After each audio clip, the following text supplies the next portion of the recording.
बिस्मिल्लाहिर्रहमानिर्रहीम। अस्सलाम वालेकुम स्टूडेंट्स, आज हम आगाज़ करने जा रहे हैं पैक्टा क्लास 11th मैथ का यूनिट नंबर 4, जिसका नाम है मैट्रिसेस एंड डिटर्मिनेंट।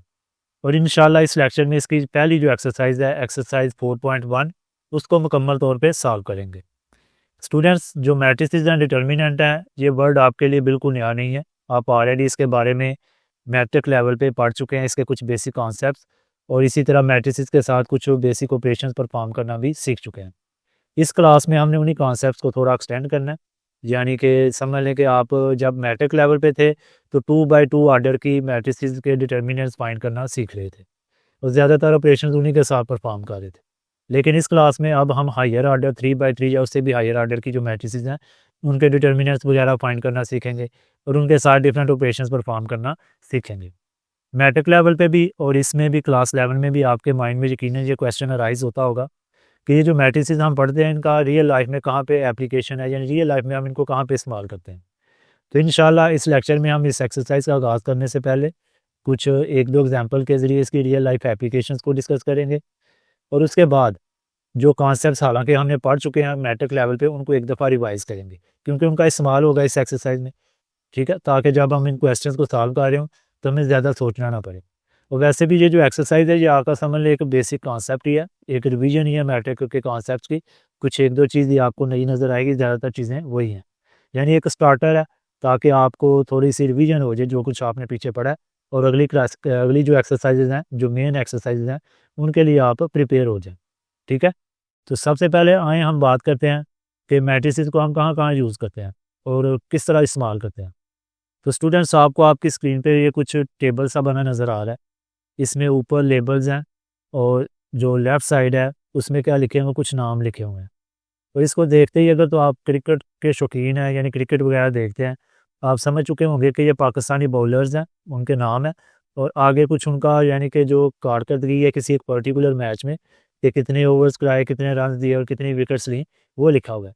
यानी ये देखें, ये रोज़ और कॉलम्स की सूरत में हमने एक टेबल बनाया हुआ है। अब इसी को अगर मैं ऊपर से ये जो लेबल्स हैं और ये जो नाम है इनको हटा दूँ, इनको हटा के इस डाटा को इसी तरह इसी तरतीब से लिखूँ और इसके इर्द गिर्द जो है वो स्क्वायर जो ब्रैकेट्स हैं उनको इस्तेमाल करूँ, तो फिर हम कहते हैं इस अरेंजमेंट को, ये जो हमने अरेंजमेंट की है इन नंबर्स की, ठीक है, विदाउट लेबल्स और स्क्वायर ब्रैकेट्स में, इसको हम कहते हैं मैट्रिक्स। ठीक है, ये हमारे पास एक मैट्रिक्स है। अब इसी तरह फ़र्ज़ किया कि ये तो एक मैच है, 2 मैच, 3 मैच, कोई सीरीज़ हो रही है और डिफरेंट मैचेस में जो बॉलर्स की कारकर्दगी है, ओवरऑल कारकर्दगी आप देखना चाहते हैं कि पूरी सीरीज़ में या डिफरेंट मैचेस में कितने ओवर्स कराए, कितने रन दिए या कितनी विकेट्स ली, आप ओवरऑल कारकर्दगी देखना चाहते हैं।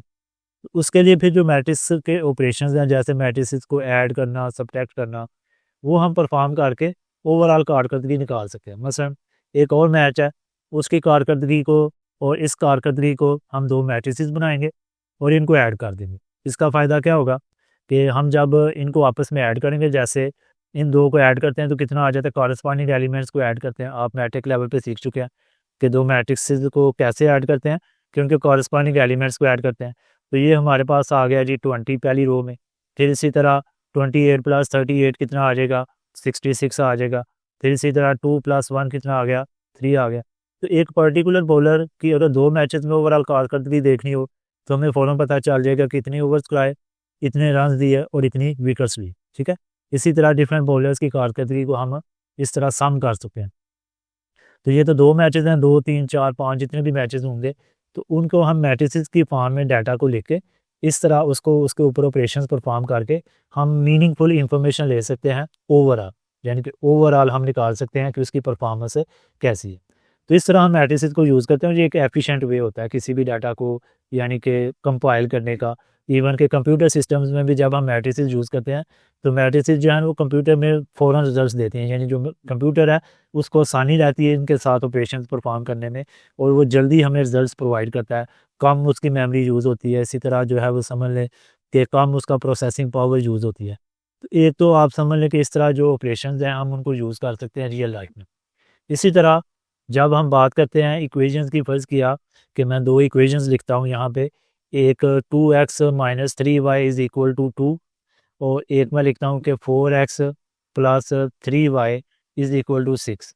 और हमें बोला जाता है जी कि इसमें एक्स और वाई की वैल्यू निकालें, यानी एक सिस्टम ऑफ लीनियर इक्वेशन है, इसको सॉल्व करें। तो अलजेब्रिकली हमने मेथड सीखे हुए हैं, या तो इनको ऐड कर दें, ठीक है, या सब्ट्रैक्ट कर दें, या फिर किसी एक वैल्यू एक इक्वेशन में से एक्स या वाई की वैल्यू निकाल के दूसरी में पुट करें। तो इस तरह हम इसको अलजेब्रिकली सॉल्व करते थे। इसी तरह मैट्रिक लेवल में आपने 2 मेथड और भी सीखे थे इनको सॉल्व करने के, मैट्रिसेस की मदद से क्रैमर्स रूल, यकीनन आपको याद आ गया होगा, और इसी तरह मैट्रिक्स इन्वर्जन मेथड, ठीक है।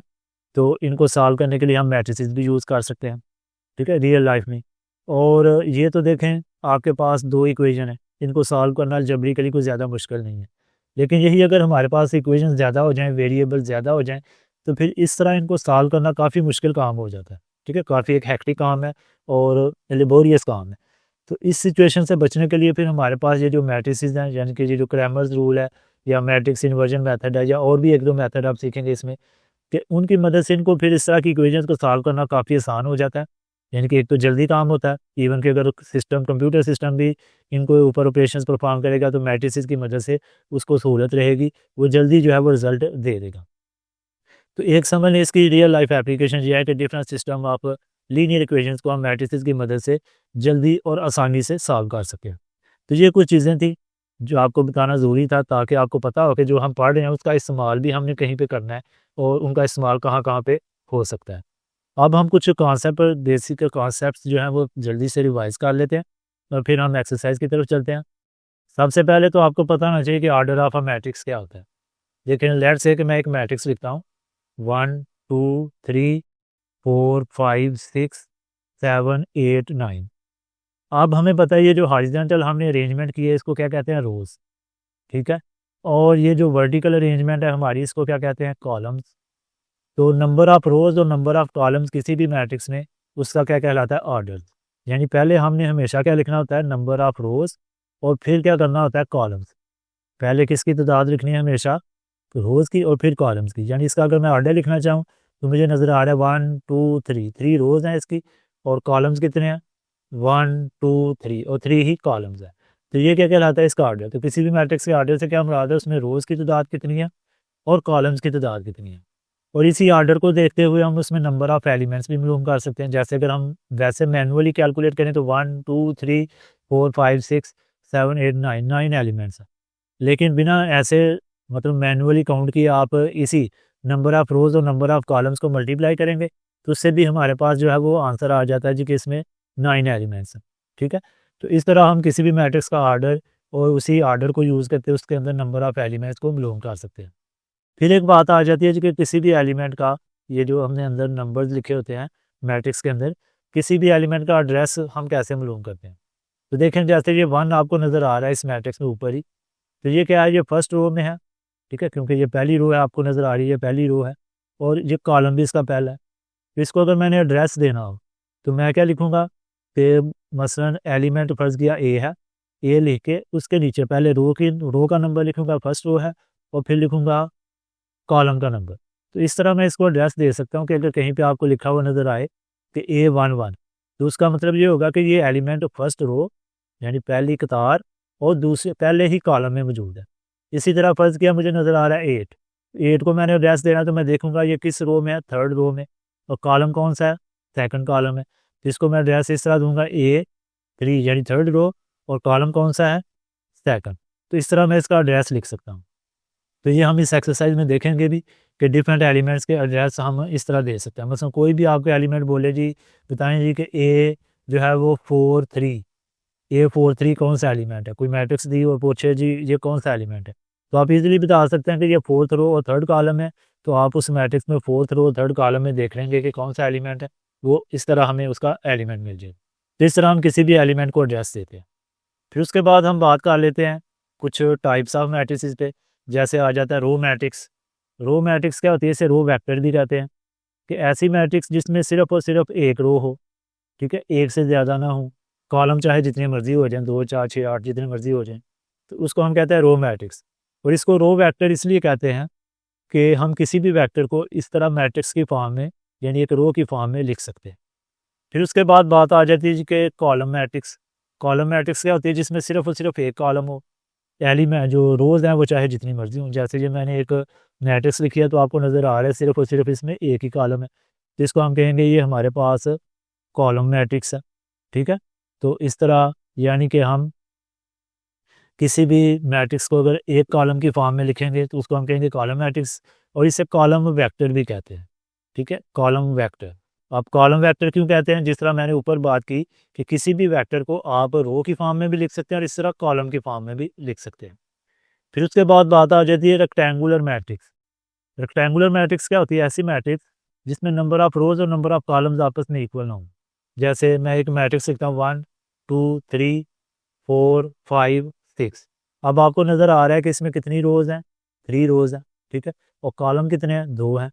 तो इसका मतलब है नंबर ऑफ रोज़ और नंबर ऑफ कॉलम्स आपस में इक्वल नहीं है, तो इसको हम क्या कहेंगे? Rectangular matrix. ठीक है, वैसे आप इनको भी रेक्टेंगुलर मैट्रिक्स कह सकते हैं क्योंकि ये भी उस डेफिनेशन को पूरा उतरते हैं, लेकिन इसको हम फिर स्पेशल नाम देते हैं रो मैट्रिक्स और कॉलम मैट्रिक्स, वरना ये रेक्टेंगुलर मैट्रिक्स के ही टाइप्स हैं। आपको नज़र आ रही है इसमें 1 रो और 3 कॉलम है, तो नंबर ऑफ रोज़ और कॉलम आपस में इक्वल नहीं है। इसी तरह इसमें 3 रोज़ 1 कॉलम है, तो ये भी नंबर ऑफ रोज़ और कॉलम्स आपस में इक्वल नहीं है, तो इनको भी हम रेक्टेंगुलर मैट्रिसेस भी कह सकते हैं। फिर उसके बाद बात आ जाती है स्क्वायर मैट्रिक्स की। स्क्वायर मैट्रिक्स से हमारा काफ़ी ज़्यादा वास्ता रहेगा। ठीक है, तो स्क्वायर मैट्रिक्स क्या होती है? ऐसी मैट्रिक्स जिसमें नंबर ऑफ रोज़ और नंबर ऑफ कॉलम्स आपस में इक्वल हो जाएं। जैसे ये मैंने एक मैट्रिक्स लिखी है, 2 ही रोज़ हैं और 2 ही इसमें कॉलम है, तो हम कहेंगे ये हमारे पास स्क्वायर मैट्रिक्स है। ठीक है, अब स्क्वायर मैट्रिक्स की कुछ टाइप्स हैं जो कि काफ़ी इंपॉर्टेंट टाइप्स हैं। एक आ जाती है डायगोनल मैट्रिक्स। ठीक है, एक इंपॉर्टेंट टाइप है इसकी। डायगोनल मैट्रिक्स क्या होती है? अब जैसे देखिए मैं एक बॉक्स जो है वो प्लॉट करता हूँ, और आपने ज्योमेट्री में भी पढ़ा होगा डायगोनल क्या होता है कि अपोजिट कोनों को मिलाने वाली लाइन, इसको हम कहते हैं डायगोनल। इसी तरह मैट्रिसेस में भी वैसे तो ये 2 डायगोनल होते हैं, इस कोने को मैं इससे मिलाऊंगा तो ये भी इसका डायगोनल है, लेकिन मैट्रिसेस के केस में ये जो पहला डायगोनल मैंने ड्रा किया ना, इसको हम कहते हैं प्राइमरी। प्राइमरी भी कहते हैं, मेन भी आप कह सकते हैं। ठीक है, मेन डायगोनल, ये मेन डायगोनल होता है। दूसरा जो है वो सेकेंडरी डायगोनल कहलाता है। अब अगर आपके पास कोई एक ऐसी मैट्रिक्स है, जैसे मैं एक मैट्रिक्स लिखता हूँ कि उसमें जो डायगोनल के अलॉन्ग एलिमेंट्स हैं, ठीक है, वो नंबर्स हैं, यानी कि वो ज़ीरो नहीं है, कोई भी पर्टिकुलर नंबर हो सकता है। जैसे आप देखें ये डायगोनल के अलॉन्ग आपको नज़र आ रहा है कि ये एलिमेंट्स लिखे हुए हैं, और उनके अलावा बाकी जितने भी एलिमेंट्स हैं उस मैट्रिक्स में वो ज़ीरो है। यानी जो डायगोनल के अलॉन्ग एलिमेंट्स हैं वो ज़ीरो नहीं है, और बाकी जितने भी एलिमेंट्स हैं वो सारे क्या हैं? ज़ीरो हैं। तो ऐसी मैट्रिक्स को हम कहते हैं डायगोनल मैट्रिक्स। किस डायगोनल के अलॉन्ग? ये जो मेन डायगोनल है उसके अलॉन्ग। ठीक है, इसका अगर मैं एड्रेस देखूं तो ये क्या है? फर्स्ट रो फर्स्ट कॉलम में, तो आपको नज़र आएगा कि इसका रो और कॉलम नंबर सेम है। इसको भी आप देखें तो ये सेकंड रो सेकंड कॉलम में आ रहा है, तो इसका भी कॉलम और जो रो नंबर है सेम है। इसी तरह ये थर्ड रो और थर्ड कॉलम में आ रहा है, इसका भी कॉलम और रो नंबर सेम है। तो मेन डायगोनल के जो एलिमेंट्स होते हैं ना, उनका कॉलम और रो नंबर सेम होता है। ठीक है, तो इस तरह भी आप इसकी पहचान कर सकते हैं। अब ज़रूरी नहीं कि तमाम एलिमेंट्स नॉन ज़ीरो हों, अगर कोई एक एलिमेंट भी नॉन ज़ीरो, मतलब मैं इसको भी ज़ीरो कर देता हूँ, इसको भी ज़ीरो कर देता हूँ, ठीक है, कम से कम एक एलिमेंट नॉन ज़ीरो होना चाहिए। ठीक है, तो फिर भी ये डायगोनल मैट्रिक्स ही कहलाएगी। अगर मैं इसको भी ज़ीरो कर दूंगा तो फिर ये ज़ीरो मैट्रिक्स, जिसे नल मैट्रिक्स भी कहते हैं, ज़ीरो मैट्रिक्स कहेंगे। ठीक है, बारह कम से कम एक और ज़्यादा से ज़्यादा सारे। अब इसकी ही कुछ स्पेशल टाइप्स हैं, जैसे आ जाता है स्केलर मैट्रिक्स। स्केलर मैट्रिक्स और डायगोनल मैट्रिक्स में क्या फ़र्क है कि स्केलर मैट्रिक्स में जो डायगोनल के एलिमेंट्स होंगे वो सेम होंगे, यानी उनकी वैल्यू सेम होगी। जैसे आपको नज़र आ रही है ये सारे डायगोनल के एलिमेंट्स 2 2 हैं, बाकी एलिमेंट्स सारे ज़ीरो हैं, तो ये सेम है। डायगोनल के अलॉन्ग जो एलिमेंट्स हैं वो सेम है, और इसमें ये सारे के सारे होने चाहिए, इसमें ये नहीं हो सकता कि कोई एक हो। ठीक है, इसमें ये सारे के सारे मौजूद होने चाहिए, यानी कहीं पे ज़ीरो अगर होगा तो फिर ये डायगोनल कहला सकती है, स्केलर नहीं। स्केलर के लिए ये ज़रूरी है कि तमाम के तमाम मौजूद हों, यानी नॉन ज़ीरो हों और वो सेम हों। उसके बाद फिर जो सबसे एक इम्पॉर्टेंट टाइप आपको देखने को मिलेगी वो है आइडेंटिटी मैट्रिक्स। आइडेंटिटी मैट्रिक्स समझ लें डायगोनल मैट्रिक्स या स्केलर मैट्रिक्स की एक टाइप है, स्पेशल टाइप है, कि जिसमें डायगोनल के अलॉन्ग जो एलिमेंट्स हैं ना वो सेम भी होंगे, और उनकी वैल्यू क्या होगी? 1। 1 के अलावा कोई और नंबर नहीं होगा, यानी डायगोनल के अलॉन्ग एलिमेंट सेम भी होंगे और क्या होंगे? 1 भी होंगे। तो ऐसी मैट्रिक्स को हम कहते हैं आइडेंटिटी मैट्रिक्स। इसको हम डिनोट करते हैं आई से। ठीक है, तो कहीं पे आई लिखा आपको नज़र आ जाए तो आपने समझ जाना आइडेंटिटी मैट्रिक्स। और आमतौर पर इसके नीचे इसका आर्डर लिखा होता है। जैसे मैं लिखता हूँ आई और नीचे लिखता हूँ 2/2, तो इसका मतलब ये होगा कि ये 2/2 की आइडेंटिटी मैट्रिक्स है, यानी कि जिसकी 2 रोज़ और 2 ही कॉलम्स हैं। ठीक है, अब ज़रूरी नहीं कि 2/2 लिखा हो, सिर्फ 2 भी लिखा हो, I2 भी लिखा हो, उसका मतलब भी आपने यही समझना है कि ये आर्डर 2/2 की आइडेंटिटी मैट्रिक्स की बात हो रही है। इसी तरह अगर लिखा हो I3/3 या सिर्फ I3 लिखा हो, तो आपने समझना है कि ये आर्डर, जैसे ये मैंने लिखी आर्डर 3/3 की आइडेंटिटी मैट्रिक्स है। तो ये कुछ बुनियादी बातें थी जिनको रिवाइज़ करना ज़रूरी था ताकि हम एक्सरसाइज को आसानी से सॉल्व कर सकें। अब हम चलते हैं बाकायदा तौर पे इस एक्सरसाइज के फर्स्ट क्वेश्चन की तरफ। क्वेश्चन नंबर 1 की स्टेटमेंट है if A is equal to, square brackets हैं और अंदर लिखा हुआ AIJ। तो आपको मैंने बेसिक कॉन्सेप्ट में भी बताया कि किसी भी एलिमेंट का, मैट्रिक्स के अंदर किसी भी एलिमेंट का जब हम एड्रेस लिखते हैं तो उसके सब स्क्रिप्ट में यानी नीचे पहले उसका रो नंबर लिखते हैं, फिर उसका कॉलम नंबर लिखते हैं कि इस रो और इस कॉलम में वो एलिमेंट मौजूद है। तो ये उसने जनरली लिखा है AIJ। ठीक है, आई से मुराद आई जो है वो इंटीजर्स होंगे। अब कौन से इंटीजर्स होंगे वो आगे अगर हम देखें तो उसने आर्डर बताया हुआ है 3/4, कि इस मैट्रिक्स का आर्डर 3/4 है। और आपको पता होना चाहिए कि जब भी हम आर्डर लिखते हैं पहले कतारों की तादाद लिखते हैं, रोज़ की, और बाद में कॉलम की तादाद लिखते हैं। ठीक है, तो यहाँ पे यानी 3 रोज़ हैं, तो आई यानी रो नंबर 1 हो सकता है, रो नंबर 2 में हो सकता है, रो नंबर 3 में हो सकता है, क्योंकि 3 ही रोज़ हैं। इसी तरह जे से मुराद होगा उसका कॉलम नंबर कि किस कॉलम में वो एलिमेंट है। तो चूँकि कॉलम्स 4 हैं तो वो 1 में हो सकता है, 2 में हो सकता है, 3 में हो सकता है और 4 में। इन चारों कॉलम्स में से किसी एक कॉलम में वो हो सकता है। ठीक है, तो पहले हमने क्या करना है, इस मैट्रिक्स को इस तरह लिखना है कि उसके जो एलिमेंट्स हैं IJ की जगह उनकी रो नंबर और कॉलम नंबर लिखना है। तो हम लिखते हैं जी कि ए हमारे पास ये स्क्वायर ब्रैकेट्स मैंने यूज़ की। अब पहला जो एलिमेंट है वो क्या होगा, फर्स्ट रो, ठीक है, और फर्स्ट कॉलम में होगा। तो हम उसको इस तरह लिखेंगे कि आई की जगह भी 1 और जे की जगह भी 1। ठीक है, क्योंकि ये फर्स्ट रो में होगा और फर्स्ट कॉलम में होगा। उसके बाद पहले कतार को ही देख लेते हैं, फर्स्ट रो को ही। जब हम आगे गए तो रो तो हमारी फर्स्ट ही रही, लेकिन कॉलम कौन सा हो गया, दूसरा हो गया। तो हम लिखेंगे A1 यानी कि फर्स्ट रो सेकंड कॉलम में ये एलिमेंट है। उसके बाद फिर फर्स्ट रो वही रही, रो नंबर वही रहा, कॉलम किस में चले गए, तीसरे में। तो हम लिखेंगे A1 और थर्ड कॉलम हमारे पास हो गया। और फिर चौथे कॉलम में, क्योंकि हमें टोटल 4 कॉलम बनाने हैं, तो फर्स्ट रो ही रहेगी और कॉलम क्या रहेगा, 4। तो ये हमने 4 कॉलम में पहले यानी रो में जो 4 एलिमेंट्स हैं वो लिख लिए। अब हम आगे सेकंड रो में। तो सेकंड रो में जो पहला नंबर है जहाँ पे हम 1 लिख रहे थे, वहाँ अब हम क्या लिखेंगे, 2, यानी आई की जगह 2 आ जाएगा और कॉलम जो कि फर्स्ट है तो 1 ही रहेगा। इसी तरह सेकंड कॉलम और सेकंड रो में है ये यानी यहाँ पे जो एलिमेंट होगा तो हम लिखेंगे A22। इसी तरह सेकंड रो और थर्ड कॉलम, सेकंड रो और फोर्थ कॉलम। इसी तरह आप थर्ड रो में आ गए तो अब रो नंबर की जगह हम लिखेंगे 3 और कॉलम नंबर की जगह 1, क्योंकि फर्स्ट कॉलम है। इसी तरह बाकी एलिमेंट्स भी आप इजीली लिख सकते हैं। तो पहले आपने ये एक मैट्रिक्स बना ली जो कि है ए, उसका ऑर्डर भी उसने बता दिया था। ठीक है, और उस ऑर्डर के मुताबिक 3 रोज़ हैं हमारे पास और 4 कॉलम्स हैं। अब नीचे अगर फर्स्ट पार्ट में देखें तो इसमें हमें चाहिए I3। अब I3 का क्या मतलब है, आपको पीछे बेसिक कॉन्सेप्ट में बताया कि आई का मतलब होता है आइडेंटिटी मैट्रिक्स। ठीक है, आई फॉर आइडेंटिटी मैट्रिक्स, और आइडेंटिटी मैट्रिक्स में जो नीचे नंबर लिखा हुआ है 3, तो उसका मतलब ये होगा कि इसका ऑर्डर है 3/3। आपने याद रखना है आइडेंटिटी मैट्रिक्स एक स्क्वायर मैट्रिक्स होती है। ठीक है, एक स्क्वायर मैट्रिक्स होती है और इसमें अगर आप जितने रोज़ होंगे उतने ही कॉलम होंगे, क्योंकि स्क्वायर मैट्रिक्स में जितनी रोज़ होती हैं उतने ही कॉलम। इसलिए साथ ही ये कॉलम लिखने की ज़रूरत नहीं होती, तो सिर्फ उसने लिखा है I3 के आपने 3 रोज़ लेनी है, 3 कॉलम्स लेने। ठीक है, तो आइडेंटिटी मैट्रिक्स में जो डायगोनल होता है मेन, उसके अलॉन्ग एलिमेंट्स क्या होते हैं, 1, और बाकी जितने भी एलिमेंट्स होते हैं वो क्या होते हैं, 0। इस तरह आप ऑर्डर 3/3 की एक आइडेंटिटी मैट्रिक्स यहाँ पे लिख लें I3 हमारे पास आ जाएगा कि मेन डायगोनल के अलॉन्ग एलिमेंट्स 1, बाकी तमाम एलिमेंट्स हमने 0 लिख देने और इसका ऑर्डर भी 3/3। अब इसके फर्स्ट पार्ट के मुताबिक हमने इनको क्या करना है, मल्टीप्लाई करना है। पहले I3 है और फिर क्या है, A है।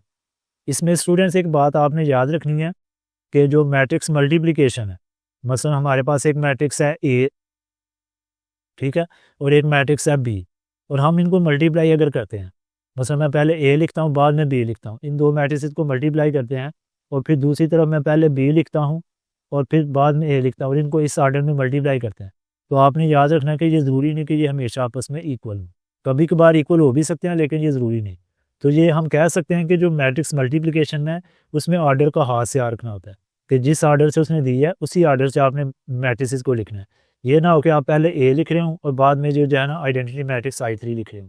पहले चूँकि I3 है तो हमने पहले आइडेंटिटी मैट्रिक्स को लिखना है और बाद में जो है वो ए मैट्रिक्स को लिखना है। तो हम लिखते हैं लेफ्ट हैंड साइड हमारे पास ये है और यहाँ पे I3 की जगह हम उसका यानी कि आइडेंटिटी मैट्रिक्स लिख देते हैं जो कि हमने अभी पीछे बनाई है, और ए की जगह जो मैट्रिक्स हमने बनाई है पीछे वो लिख देते हैं। अब इनको हमने मल्टीप्लाई करना है और मल्टीप्लिकेशन में आपने इस बात का भी ध्यान रखना कि जैसे इसका देखें आर्डर क्या है 3/3 और इसका आर्डर क्या है 3/4।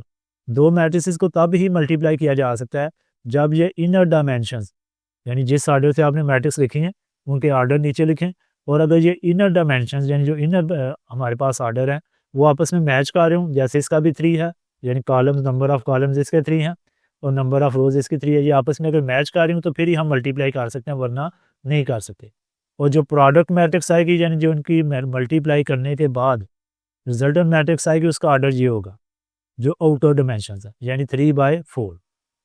ठीक है, तो यहाँ पे चूँकि ये आपस में मैच कर रहे हैं तो हम इनको मल्टीप्लाई कर सकते हैं। बाज़ दफ़ा ऐसा क्वेश्चन भी हो सकता है कि जिसमें मैच ही ना कर रहे हो और आप मल्टीप्लाई कर रहे हो तो फिर आंसर गलत हो जाएगा। तो अब मल्टीप्लाई कैसे करना है? मल्टीप्लिकेशन में आपने पहली जो मैट्रिक्स है उसकी रो लेनी है और जो सेकंड मैट्रिक्स है उसका क्या लेना है? कॉलम। ठीक है, तो पहली मैट्रिक्स की रो, सेकंड कॉलम का सेकंड मैट्रिक्स का कॉलम। उसके बाद फिर फर्स्ट एलिमेंट को आपने फर्स्ट से मल्टीप्लाई करना है, जैसे A1 से मल्टीप्लाई होगा वही चीज़ आ जाएगी, और सेकंड एलिमेंट को सेकंड से मल्टीप्लाई करना है और थर्ड एलिमेंट को थर्ड से मल्टीप्लाई करना है। अब देखें जब इसको इससे मल्टीप्लाई किया क्या आ गया A11, तो दरमियान में क्या लगाना है प्लस, और फिर 0 को इससे मल्टीप्लाई किया 0, फिर इसको 0 से मल्टीप्लाई किया 0, यानी हम लिखेंगे A11 + 0 + 0। ठीक है, दरमियान में प्लस लगाना है। तो ये फर्स्ट रो ने फर्स्ट कॉलम से मल्टीप्लाई कर लिया, अब इसी रो ने जो हमारे पास सेकंड कॉलम है उससे मल्टीप्लाई करना है और सेम वही प्रोसीजर हम अपनाएंगे कि पहले एलिमेंट को पहले से, दूसरे को दूसरे से और तीसरे को तीसरे से। अब 1 को देखें A12 से मल्टीप्लाई करेंगे A12 आ जाएगा और 0 इससे मल्टीप्लाई होगा 0, फिर ये 0 भी इससे मल्टीप्लाई होगा 0, यानी हम लिखेंगे A12 + 0 + 0। अब देखें इसमें ये देखें हम सेकंड कॉलम से मल्टीप्लाई करें तो इधर ये एलिमेंट हमने सेकंड कॉलम में लिखे। ठीक है, कॉलम नंबर को देख के आपने चलना है। इसी तरह अब यही फर्स्ट रो हमारे पास थर्ड कॉलम से जाके मल्टीप्लाई होगी। ठीक है, ये जो थर्ड कॉलम है, रो अभी हमने फर्स्ट ही रखी हुई है, सिर्फ कॉलम में चेंज करें, तो इधर भी थर्ड कॉलम में अब हम लिखेंगे एलिमेंट्स को। तो फर्स्ट एलिमेंट A13 से मल्टीप्लाई होकर 13, बाकी देखें दोनों मल्टीप्लाई होकर 0, तो हम लिख सकते हैं A13 + 0 + 0। अब ये फोर्थ कॉलम से मल्टीप्लाई होगी, तो पहले 1 है, 1 A14 से मल्टीप्लाई होकर वही चीज़ आ जाएगी, बाकी दोनों जो है 0 0 से मल्टीप्लाई होकर यानी कि 0 आ जाएगा। तो ये हमने फर्स्ट रो कंप्लीट कर ली, फर्स्ट रो का काम खत्म। अब हमने चले जाना है सेकंड रो में, और सेकंड रो के साथ वही प्रोसीजर रिपीट करना है कि सेकंड रो से पहले फर्स्ट कॉलम को मल्टीप्लाई किया, तो देखें 0 जब A11 से मल्टीप्लाई होगा 0, और 1 जो है A21 से मल्टीप्लाई होगा तो A21, और फिर ये 0 A31 से मल्टीप्लाई होगा तो 0। इसका मतलब हम लिख सकते हैं 0 + A21 + 0, इसको इस तरह लिख लेंगे। ठीक है, अब ये सेकंड रो में हम आ गए क्योंकि यहाँ पे अब हम सेकंड रो यूज़ कर रहे हैं। इसी तरह ये अब मल्टीप्लाई होगी सेकंड कॉलम से, तो देखें 0 इससे मल्टीप्लाई होकर 0, 1 A22 से मल्टीप्लाई होकर A22 ही आ जाएगा, 0 A32 से मल्टीप्लाई होकर 0। इस तरह आप इसको भी लिख लेंगे। इसी तरह आप इसको थर्ड कॉलम और फिर उसके बाद फोर्थ कॉलम से मल्टीप्लाई कर दें, सेम प्रोसीजर। आई होप कि आपको ये आइडिया हो चुका होगा। वैसे भी इस तरह का काम आपने मल्टीप्लिकेशन मैट्रिक लेवल पे सीखी है, समझ लें आपकी एक तरह से रिवीजन हो रही है। अब सेकंड रो का काम खत्म हो गया, अब रह गई लास्ट रो। लास्ट रो कौन सी है? Third row. तो देखें अब 0 यानी इसने पहले फर्स्ट कॉलम से मल्टीप्लाई करना है, 0 A11 से मल्टीप्लाई होकर 0, 0 A21 से मल्टीप्लाई होकर 0 और 1 A31 से मल्टीप्लाई होकर A31। हम लिख सकते हैं 0 + 0 + A31। इसी तरह इसको बारी बारी बाकी जो कॉलम है सेकंड से मल्टीप्लाई किया, फिर थर्ड से मल्टीप्लाई किया, इसी तरह फोर्थ से मल्टीप्लाई किया, तो ये हमारे पास आ गया। अब इसको सिर्फ हमने सिंप्लीफाई करना है एलिमेंट्स को। देखें 0 इनमें ऐड करेंगे तो A11 ही आ जाएगा। ठीक है, कोई फ़र्क नहीं पड़ेगा। फिर A12 में 0 0 ऐड करेंगे तो A12 ही आ जाएगा। इसी तरह फिर A13 में 0 0 ऐड करेंगे तो A13 ही आ जाएगा। इसी तरह A14 में 0 0 ऐड करेंगे तो A14। इसी तरह आप देखेंगे तो जब इनको आपस में ऐड करेंगे तो ये वही एलिमेंट्स उस हिसाब से हमारे पास आ जाएंगे, और ये हमारे पास कौन सी मैट्रिक्स आ गई है? दोबारा वही मैट्रिक्स आ गई है जो कि हमने ए यहाँ पे मैट्रिक्स बनाई थी। तो हम कह सकते हैं कि ये ए के इक्वल है जो कि हमारी राइट हैंड साइड थी। तो इसका मतलब है हमारा ये जो पहला पार्ट है ये प्रूफ हो चुका है। ठीक है, तो इससे हम ये नतीजा निकालते हैं कि जब भी किसी आइडेंटिटी मैट्रिक्स को किसी मैट्रिक्स से मल्टीप्लाई करें तो हमारे पास वही मैट्रिक्स आ जाती है। ठीक है, अब इसके बाद जो हमारे पास सेकंड पार्ट है उसमें ए मैट्रिक्स तो देखें वही रहेगी, ए मैट्रिक्स में कोई फ़र्क नहीं पड़ेगा, लेकिन साथ उसने लिखा है I4। I4 का क्या मतलब है? आई से मुराद आइडेंटिटी मैट्रिक्स है, 4 का मतलब कि 4x4 आर्डर किया है, यानी इसमें 4 रोज़ होंगी और 4 ही कॉलम्स होंगे। ठीक है, तो इस तरह आपने इसकी मैट्रिक्स लिख लेनी I4 की, कि आप लिखेंगे डायगोनल के अलावा अब 4 1 1 लिखेंगे। ठीक है, और बाकी जो एलिमेंट्स हैं वो सारे के सारे 0। तो ये 4x4 की हमने आइडेंटिटी मैट्रिक्स लिखी। अब इसमें भी देखें पहले ए पहले और I4 बाद में। इसमें क्या था, पहले आइडेंटिटी मैट्रिक्स पहले थी, जो ए मैट्रिक्स है वो बाद में थी। तो इसको आपने उसी हिसाब से लिखना है कि पहले अब आपने ए मैट्रिक्स लिखनी है जो कि आपने बनाई है, और I4 आपने बाद में लिखनी है। तो इस चीज़ का ख्याल रखना है ऑर्डर का। अब देखें इसका ऑर्डर पहली मैट्रिक्स का क्या है, 3/4 कि 3 रोज 4 कॉलम, और ये जो बाद वाली मैट्रिक्स हमने लिखी है इसका ऑर्डर क्या है, 4/4। तो ये देखें इनर डायमेंशंस आपस में मैच कर रही हैं, तो इसका मतलब है इसको हम आपस में मल्टीप्लाई कर सकते हैं, और जो रिजल्टेंट मैट्रिक्स हमारे पास आएगी वो आउटर डायमेंशंस की आएंगी 3/4। तो हम मल्टीप्लाई करते हैं, सेम वही प्रोसीजर जो पहले पार्ट में किया है कि पहली मैट्रिक्स की आपने रो लेनी है और सेकंड मैट्रिक्स का लेना क्या लेना, कॉलम, और फर्स्ट एलिमेंट को आपने फर्स्ट से मल्टीप्लाई करना है, सेकंड को सेकंड से, थर्ड को थर्ड से, और फोर्थ को फोर्थ से। इस हिसाब से आपने इसकी तरतीब रखनी है। तो A1 से मल्टीप्लाई होकर A11 आ जाएगा, बाकी देखें सारे 0 हैं तो 0 से मल्टीप्लाई होकर 0 0 आ गया। इसी तरह फर्स्ट कॉलम से मल्टीप्लाई कर लिया, अब सेकंड कॉलम से आप मल्टीप्लाई कर दें, तो A11 0 से अब मल्टीप्लाई हो रहा है 0, A12 अब 1 से मल्टीप्लाई होगा, A12 आ जाएगा, बाकी दोनों जो है वो 0 आ जाएंगे। फिर इसके बाद जब हम थर्ड कॉलम में गए तो A11 जब 0 से मल्टीप्लाई होगा 0, फिर ये जब 0 से मल्टीप्लाई होगा 0, फिर जब ये 1 से मल्टीप्लाई होगा तो A13 आ जाएगा, और चौथा भी 0। इसी तरह फोर्थ कॉलम से आप मल्टीप्लाई करके देखेंगे तो आपके पास ये एक्सप्रेशन आ गया। सेम यही काम हमने सेकंड रो के साथ करना है। ठीक है, फर्स्ट कॉलम से पहले मल्टीप्लाई करेंगे तो पहला एलिमेंट चूँकि 1 है, A21 आ जाएगा, बाकी सारे 0 से मल्टीप्लाई होकर 0 हो जाएंगे। उसके बाद फिर सेकंड कॉलम से मल्टीप्लाई करना है, तो पहला अब 0 हो जाएगा, दूसरा जो है चूँकि दूसरा 1 है तो वो बच जाएगा, वो वही आ जाएगा, बाकी 0। इसी तरह आप इनको मल्टीप्लाई करते जाएं तो आपके पास सेम इसी तरह जो एलिमेंट्स हैं वो आ जाएंगे। अब लास्ट रो की बारी है, सेम वही प्रोसीजर हम रिपीट करेंगे। आई होप कि आपको समझ आ चुकी होगी, कोई ऐसा मुश्किल चीज़ इसमें नहीं है। तो देखें सारे 0 हैं, 0 आप A11 में मल्टीप्लाई करेंगे तो A11 आ जाएगा। इसी तरह बाकी एलिमेंट्स भी सेम एज इट इज़ आपके पास ये आ जाएंगे, और ये हमारे पास देखें तो वही मैट्रिक्स आ गई जो कि हमने पहले शुरू में बनाई थी। तो लिहाजा हम कह सकते हैं कि ये भी हमारे पास राइट हैंड साइड के इक्वल प्रूफ हो गया। तो क्वेश्चन 1 कंप्लीट हुआ। अब मूव करते हैं क्वेश्चन नंबर 2 की तरफ। क्वेश्चन नंबर 2 अगर हम देखें तो बिल्कुल मैट्रिक लेवल वाला क्वेश्चन है कि आपको 3 डिफरेंट मैट्रिसेस गिवन है 3x3 ऑर्डर की, और नीचे वाले ऑपरेशंस परफॉर्म करने को बोला जा रहा है, जिसमें आपको नज़र आ रहा है कि मैट्रिसेस को हम माइनस कर रहे हैं। तो वही काम हमने करना है। समझ लें मैट्रिक लेवल की एक रिवीजन है कि अगर हम फर्स्ट पार्ट को देखें तो इसमें कहता है ए में से बी को माइनस करें, तो हम लिख लेते हैं जी कि ए माइनस बी का मतलब है कि ए की जगह हमने उसकी मैट्रिक्स लिख दी जो कि यहाँ पे हमें प्रोवाइड की गई है, और बी की जगह हमने उसकी मैट्रिक्स लिख ली जो कि यहाँ पे हमें प्रोवाइड की गई है। ठीक है, ए और माइनस उसमें क्या करना है, बी को। अब मैट्रिसेस को माइनस करते हुए आपको याद होना चाहिए एक तो उनका ऑर्डर सेम होना चाहिए। मैट्रिसेस तभी माइनस हो सकती है जब उनके ऑर्डर सेम। जैसे इसमें 3 रोज 3 कॉलम है, 3x3 की है, और इसमें भी 3 रोज 3 कॉलम है, 3x3 की है। इसका मतलब इनको हम माइनस कर सकते हैं। अब माइनस कैसे करेंगे कि आपने जो कॉरस्पॉन्डिंग एलिमेंट्स हैं उनको आपस में माइनस करना होता है। ठीक है, यानी कि 0 में से, जैसे ये फर्स्ट रो फर्स्ट कॉलम में है ना, तो इसमें से हम जो फर्स्ट रो और फर्स्ट कॉलम में एलिमेंट है उसी को माइनस करेंगे, यानी हम लिखेंगे 0 - 2। ठीक है, अब इसके बाद जब दूसरा एलिमेंट की बात आएगी तो वो अपनी जो कॉरस्पॉन्डिंग पोजीशन पे एलिमेंट है उसी में से माइनस होगा, यानी -1 और -1। ठीक है, यानी कि ये फर्स्ट रो सेकंड कॉलम में था तो ये भी फर्स्ट रो सेकंड कॉलम में, तो ये आपस में माइनस होंगे। तो हम लिख सकते हैं -1 -1। उसके बाद फिर जब हम जाते हैं थर्ड कॉलम में, यानी फर्स्ट रो थर्ड कॉलम में, तो इधर भी फर्स्ट रो और थर्ड कॉलम में जो एलिमेंट है वही माइनस होगा। तो हम लिखेंगे 2 माइनस, लेकिन ये ऑलरेडी माइनस है तो मैंने इसको ब्रैकेट में लिखा। ठीक है, ये कॉमन मिस्टेक है जो स्टूडेंट्स कर जाते हैं कि साइन को चेंज नहीं करते, तो आपने साइन को ज़रूर चेंज करना है क्योंकि माइनस माइनस प्लस हो जाएगा। बहरहाल मैंने एक एक्स्ट्रा स्टेप किया है कि इसको ब्रैकेट में लिख दिया। इसी तरह कॉरस्पॉन्डिंग एलिमेंट्स को आप माइनस करें, 3 - 1, फिर आ जाएगा 2 - 2, इसी तरह 1 - 4, और उसके बाद -1 माइनस माइनस देखें ये भी माइनस ऑलरेडी, तो इसको भी मैं ब्रैकेट में लिख देता हूँ, या आप डायरेक्टली साइन चेंज करके प्लस लिख दें, +1, फिर 0 -2, उसके बाद फिर 4 -1। तो कॉरस्पॉन्डिंग एलिमेंट्स को हमने आपस में माइनस किया, अब सिर्फ इसको सिंप्लीफाई करना है। जैसे देखें 0 में -2 करें तो -2 आ जाएगा आपके पास, फिर -1 -2 आ गया, 2 माइनस माइनस प्लस हो गया, +1 3 आ गया। इसी तरह 3 -1 2, 2 -2 0, 1 -4 -3 आ गया, फिर -1 था, ये माइनस माइनस +1 हो गया। तो देखें जब हम देखेंगे कि -1 और उसमें +1 का रहे हैं तो ये अपोजिट साइन है, वैसे ही कैंसिल हो जाएंगे।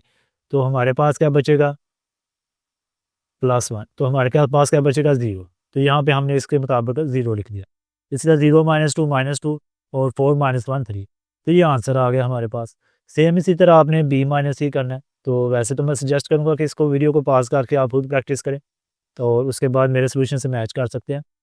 तो सेम उसी तरह आपने b को पहले लिख लिया क्योंकि b पहले है, और c को हमने बाद में लिख लिया, और c मैट्रिक्स हमें गिवन है।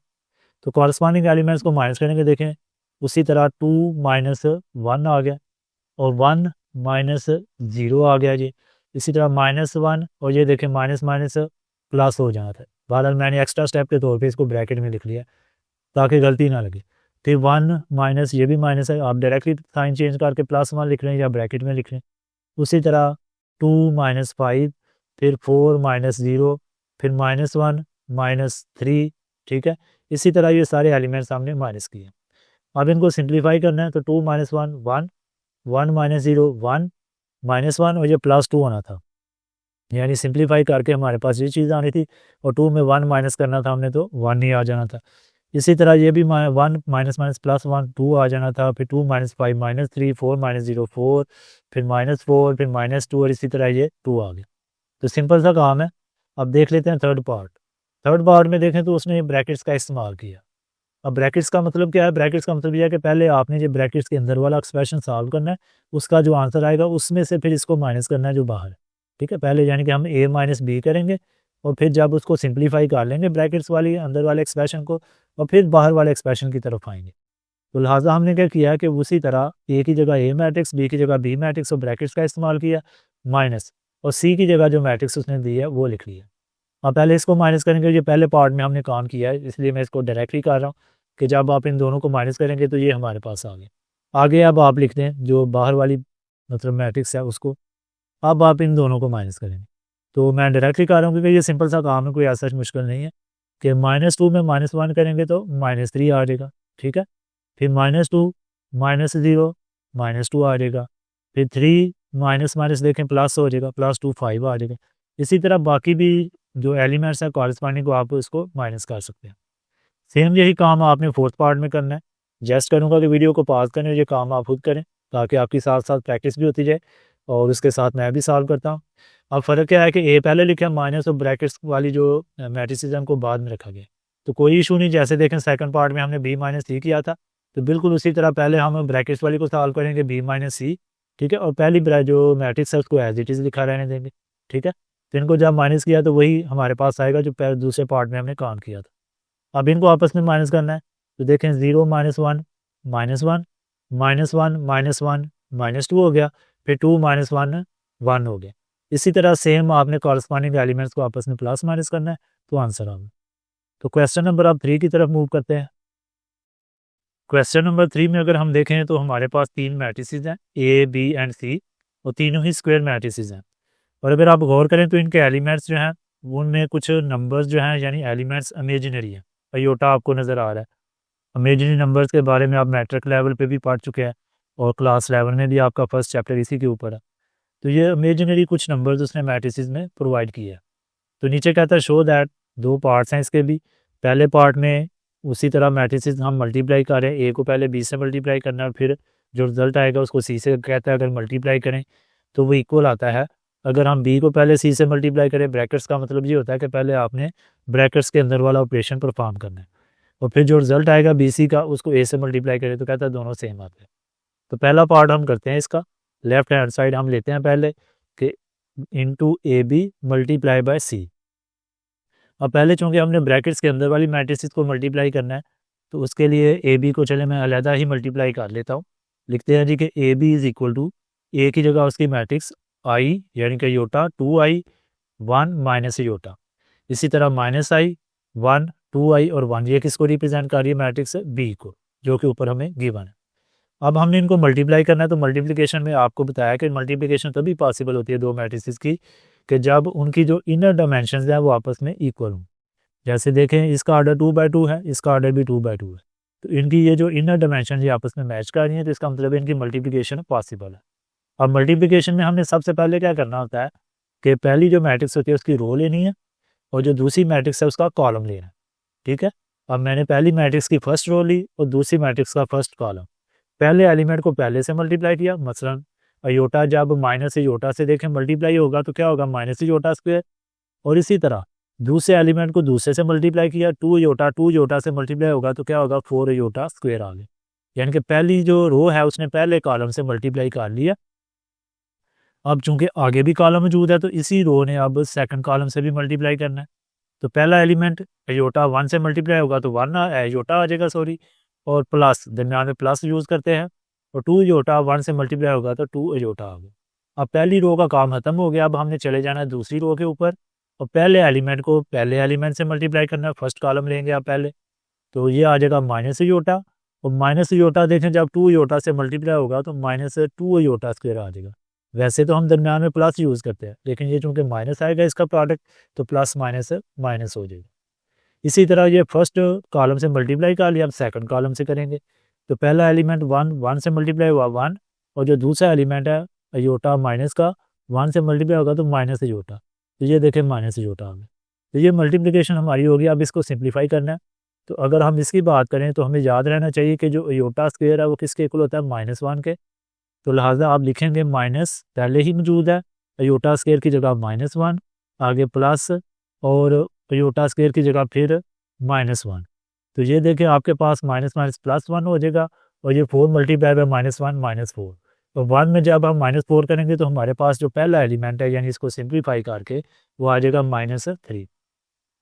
इसी तरह 1 योटा 2 योटा कितने हो गए 3 योटा, अब माइनस योटा है ये और -2 है, आगे योटा स्क्वायर की जगह वैल्यू लिखेंगे -1, तो देखें माइनस माइनस क्या हो जाएगा प्लस, +2, तो माइनस योटा +2 या 2 माइनस योटा जिस तरह मर्जी आप लिख सकते हैं, और 1 minus iota as it is रहेगा, इसमें कोई चेंज नहीं आएगा।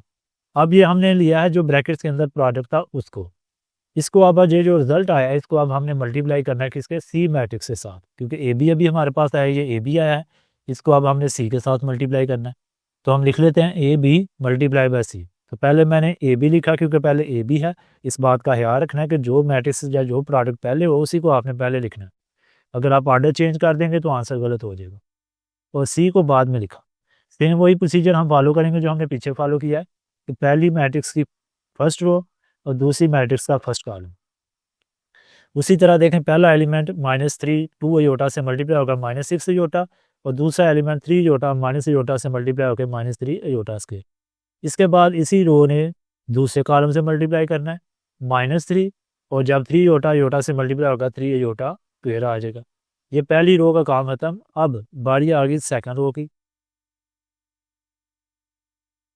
माइनस योटा +2 2 योटा से मल्टीप्लाई होगा 2, देखें माइनस योटा +2 किससे मल्टीप्लाई हो रहा है 2 योटा से, तो 2 योटा इन दोनों से मल्टीप्लाई होगा -2 योटा स्क्वायर, ठीक है, और 2 योटा 2 से मल्टीप्लाई होकर 4 योटा, तो इसकी जगह तो ये आएगा, यानी जब ये इससे मल्टीप्लाई होगा इसके बाद इसने भी मल्टीप्लाई होना है, तो ये भी दोनों से मल्टीप्लाई होगा minus iota minus minus plus iota square, तो हमारे पास जो एक्सप्रेशन आएगा वो -2 योटा स्क्वायर प्लस 4 योटा, और ये आ जाएगा minus iota minus minus plus iota square.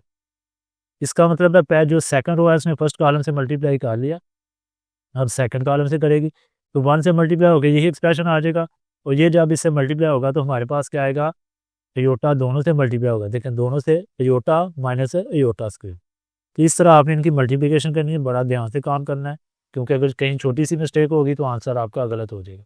अब इनको सिंप्लीफाई करना है, -6 योटा तो वैसे ही रहेगा, ठीक है, -3 जो योटा स्क्वायर की जगह -1 आएगा तो इसको प्लस कर देगा, यानी +3 हो जाएगा। तो पहला जो एलिमेंट है हमारे पास वो क्या आ जाएगा -6 योटा +3। उसके बाद देखें इसकी जगह भी योटा स्क्वायर की जगह -1 लगाएंगे तो -3 हो जाएगा, तो ये भी -3 है, -3 -6 हो जाएगा। फिर ये योटा स्क्वायर की जगह -1 लगाएंगे तो माइनस माइनस +2, ठीक है। और ये योटा स्क्वायर की जगह भी -1 आएगा तो +2 में -1 करेंगे तो 2 रह जाएगा। मैं इधर कर देता हूँ कि आपके पास आएगा -2 -1 योटा स्क्वायर की जगह, और ये 4 योटा माइनस योटा माइनस करेंगे तो +3 योटा रह जाएगा, और ये योटा स्क्वायर की जगह भी -1 आ जाएगा। तो ये +2 होगा, +2 में -1 करेंगे तो 1, तो यानी कि 1 + 3 योटा ये आपके पास आ गया। इसमें से देखें ये +3 योटा माइनस योटा से वैसे ही कैंसिल, तो इसकी जगह -1 आएगा तो ये पहले ही माइनस है तो +1, तो 2 + 1 3 आपके पास है, इसकी जगह एक्सप्रेशन आ जाएगा, ठीक है। अब ये हमारे पास एक साइड हल हो चुकी है, अभी हमने दूसरी साइड को भी इसी तरह यानी कि मल्टीप्लाई करना है मैट्रिसेस को, और यही आंसर हमारा आना चाहिए। तो उसके लिए क्या करेंगे कि हम लिखते हैं यानी कि राइट हैंड साइड है हमारे पास a into B multiply by C. तो पहले b मल्टीप्लाई बाई सी अलहदा हम प्रोडक्ट ले लेते हैं, b मैट्रिक्स पहले है तो पहले b मैट्रिक्स लिखी और c को बाद में लिखा। सेम वही प्रोसीजर फॉलो करेंगे कि पहली जो मैट्रिक्स है उसकी रो और दूसरी जो मैट्रिक्स है उसका कॉलम। तो फर्स्ट एलिमेंट को हमने फर्स्ट एलिमेंट से मल्टीप्लाई किया तो -2 योटा स्क्वायर ये आ गया, और सेकंड एलिमेंट को सेकंड से मल्टीप्लाई किया तो -1 योटा। अब इसी तरह इसी रो ने किससे मल्टीप्लाई करना है, सेकंड कॉलम से।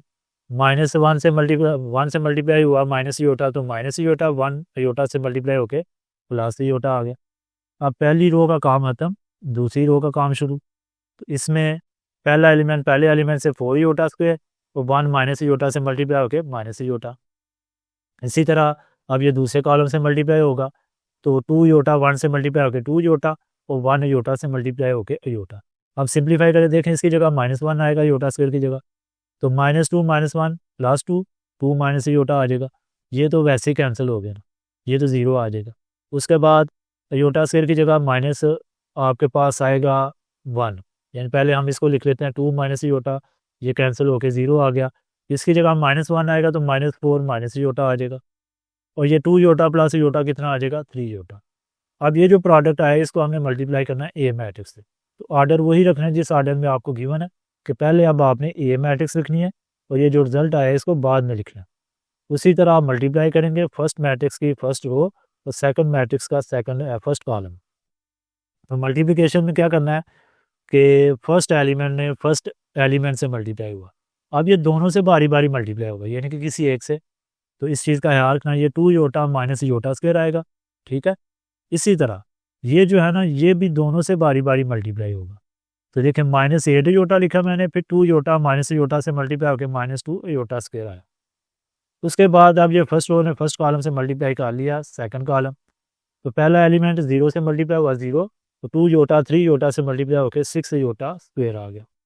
उसके बाद अब फर्स्ट रो का काम खत्म, सेकंड रो की बारी, तो फर्स्ट कॉलम 1 इनसे मल्टीप्लाई होगा, दोनों से वही चीज़ आ जाएगी, माइनस योटा भी इन दोनों से मल्टीप्लाई होगा, माइनस माइनस प्लस 4 योटा, और फिर ये minus minus plus iota square.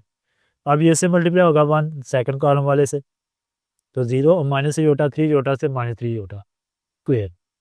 अब देखें हमारे पास ये जो योटा स्क्वायर है इसकी जगह तो -1 आ जाएगा, इसकी जगह भी -1 आ जाएगा। चले मैं इधर सिंप्लीफाई कर देता हूँ आपको कि 2 योटा माइनस -1 आ गया, -8 योटा और -2 -1 ही आ गया, ठीक है। ये क्या आ जाएगा 2 योटा और -8 योटा एक जैसी टर्म्स है, इनको जमा मनफी कर सकते हैं -6 योटा, और बाकी ये देखें आपके पास माइनस माइनस है, ये जो माइनस है इस माइनस से मल्टीप्लाई होकर +1 और ये +2 यानी कि +3 आपके पास ये आ जाएगा। तो इस तरह हम इनको लिख सकते हैं कि पहला जो एलिमेंट है -6 योटा +3 आ गया, ठीक है, और इसकी जगह -1 लिखेंगे तो ये -6 आपके पास आ जाएगा, ठीक है, इसकी जगह -6। फिर इसमें देखें योटा स्क्वायर की जगह -1 आएगा, -1 2 में माइनस होगा तो 1 ही आ जाएगा, और 4 में -1 योटा करेंगे तो +3 योटा आ जाएगा, और ये -1 इसकी जगह माइनस माइनस +3 आ जाएगी। तो आप देखें कि ये दोनों जो साइड्स हैं हमारे पास सेम आ गई हैं, तो नीचे आप लिख देंगे कि left hand side is equal to right hand side, hence proved. इसी तरह बिल्कुल आप इसका सेकंड पार्ट देखते हैं। सेकंड पार्ट में हमने left distributive property of matrices को प्रूव करना है। आप देखें तो लेफ्ट साइड में आपके क्या पास क्या है कि एक मैट्रिक्स ए है जो मल्टीप्लाई हो रही है जब बी को सी में हम ऐड करते हैं, तो इसका कहता है जो रिजल्टेंट आएगा यानी जो मैट्रिक्स हमारे पास आएगी वो इक्वल आएगी अगर हम ए को बी के साथ पहले मल्टीप्लाई करते हैं, ठीक है, यानी देखें डिस्ट्रीब्यूट कर रहे हैं हम, और प्लस फिर ए को सी के साथ मल्टीप्लाई करते हैं, तो इनकी जो रिजल्टेंट मैट्रिक्स आएगी वो इस लेफ्ट साइड वाली मैट्रिक्स के इक्वल होगी। इसको हमने प्रूव करना है। तो इसके लिए उसी तरह हम लेफ्ट हैंड साइड पहले ले लेते हैं, और पहले आपको पता है ब्रैकेट्स के अंदर वाले एक्सप्रेशन को सॉल्व करना होता है। तो हम पहले बी प्लस सी अलहदा ही फाइंड कर लेते हैं। बी की जगह उसकी मैट्रिक्स लिखी और सी की जगह उसकी मैट्रिक्स। जब हम मैट्रिसेस को ऐड करते हैं तो कॉरस्पॉन्डिंग एलिमेंट्स को आपस में ऐड करना है। जैसे ये माइनस योटा को कॉरस्पॉन्ड कौन सा एलिमेंट कर रहा है, 2 योटा, तो इनको आपस में ऐड करेंगे। जब इनको आप ऐड करेंगे तो आपके पास योटा आ जाएगा। फिर 1 को आप 1 में ऐड करेंगे तो कितना आ जाएगा, 2। इसी तरह 2 योटा को माइनस योटा में ऐड करेंगे, प्लस माइनस माइनस हो जाएगा। तो 2 योटा में 1 योटा निकालेंगे तो योटा। इसी तरह 1 प्लस योटा, तो ये आपके पास बी प्लस सी आ गया। यानी एडिशन करना कोई मुश्किल काम नहीं है। अब ये जो रिजल्ट आया है इसको हमने मल्टीप्लाई करना है ए के साथ।